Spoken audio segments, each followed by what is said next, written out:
Morning everyone. I'm going to attempt another brisket today. This will be the third brisket video I've put up, always trying to do better every time.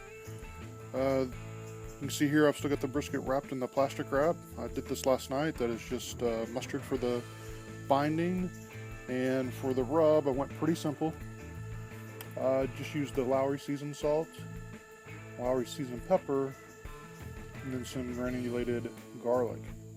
So that's all that's on there. Did that last night on both sides, wrapped it up, left it in the refrigerator overnight. It's been sitting out now for a good 45 minutes, so it's not entirely at the room temperature, but it's not as cold as it was.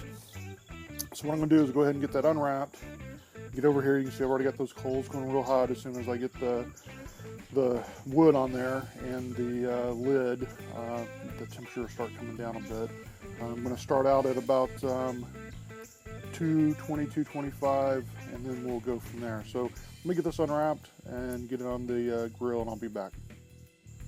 Okay, I've got the brisket on there now, and just like with my last cook, if you guys have been following along, I'm going to do it fat side down.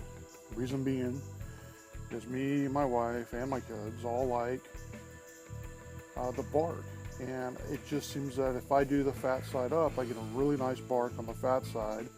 Again, we cut most of the fat off because nobody really wants to eat a lot of fat, and in doing so, you lose the bark. And then what's on the other side, just from handling the brisket and it laying on the grates, it seems like most of that bark comes off. So this is my attempt to try to preserve as much bark as possible.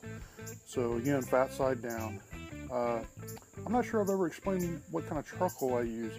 I use the Royal Oak lump charcoal.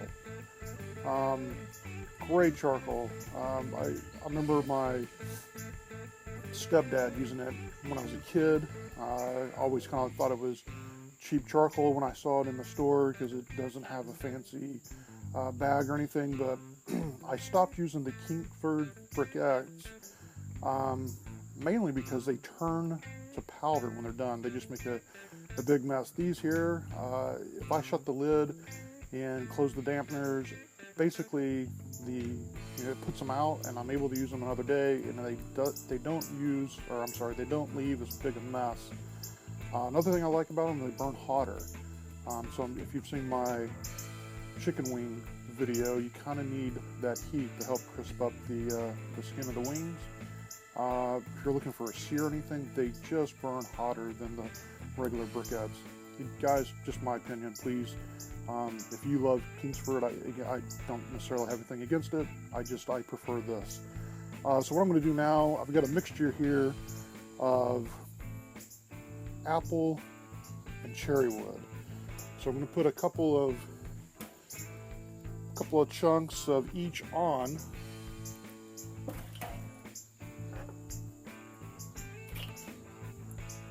And get a good smoke going here. All right, now that I've got that on, what I'm going to do is get the lid on here, adjust just the top dampener, and get this to about 220, 225, and just let it cook for about 2 or 3 hours. All right, guys, it's been about 10 minutes. You can see we're right at 250, so I'm trying to keep it there, or maybe just slightly lower for about 2 hours. And I'll be back and check on it then. Okay guys, it's been just almost 3 hours. So what I did was I cooked it for just over 2 hours at about 250 or so.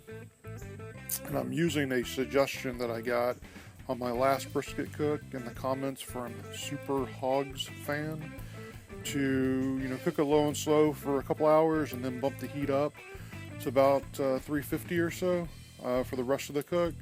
So I've gone ahead and done that. I bumped the heat up. You see my temperature is currently at 152.7. So I'm going to go ahead and just cook this without foiling it so I can get a nice bark on there. I'm going to try and get that to about I don't know, 190, 195.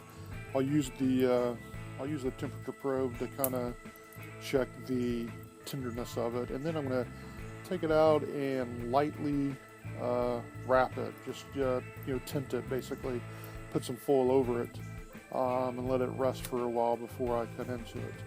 So I'm going to go ahead and let it cook a little bit longer and get it up to temperature, and we'll check back then.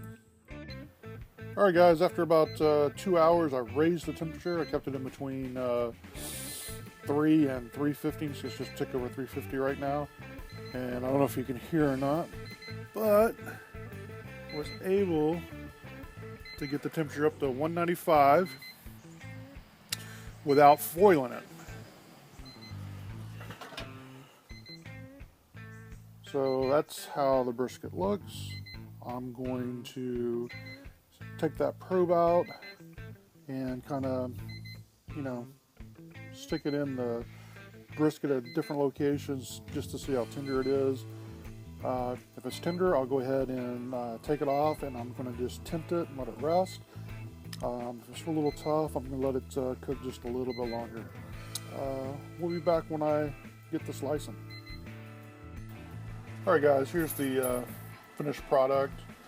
I did like SuperHogsfan suggested. Cooked it low and slow for about 2 hours, then cranked the heat up. I gotta tell you that I am really happy with this. The cook obviously went faster. I was able to let it set for just about 4 hours.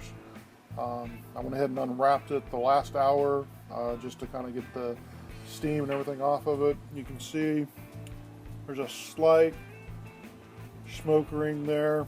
It's got tremendous flavor. Let's see if I can do this one-handed maybe. I know everybody wants to see a pull test. Yeah, I'm not going to be able to do this one-handed, I don't think. Yeah, I can't do it one-handed. So, but believe me when I say that it's really good, guys.